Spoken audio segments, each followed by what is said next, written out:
पूर्ण भारतात ही जी प्रक्रिया सुरू झाली, परंतु आज महाराष्ट्रात प्रक्रिया सुरू असताना बीड जिल्ह्यासारख्या बीड शहरातून जनशिक्षण संस्थान ह्या संस्थेने या 1000च्या वर या ठिकाणी या कामगारांना सक्षम बनविण्याचं काम केलं। त्यांचा 1000 लोकांना त्याचं मानधनाची त्यांनी मिळवून देण्यासाठी प्रयत्न केला। अशी ही आपल्या या ठिकाणी संस्था आहे।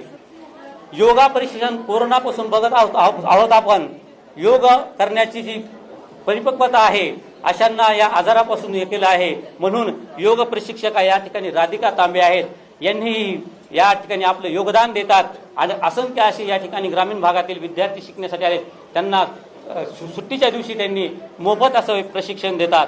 या ठिकाणी आमचे धर्मनाथ शिंदे आहेत, आता काही दिवसापूर्वी रिटायरला आलेले आहेत, परंतु स्वतःच्या खिशातला पगारातला 5 रुपये का होईना ह्या विद्यार्थ्यासाठी शाळेसाठी दिला पाहिजे ही मनोमनी भावना ठेवून प्रत्येक महिन्याचा पगार इथला विद्यार्थ्यासाठी खर्च करतात। असेही या ठिकाणी या धर्मनाथ शिंदे या आपल्या सन्मानामध्ये आहेत। ज्या शाळेसाठी लोक वर्गणीतून शाळा कशी बनली पाहिजे, आदर्श कशी बनली पाहिजे, हे या ठिकाणी आष्टी तालुक्यात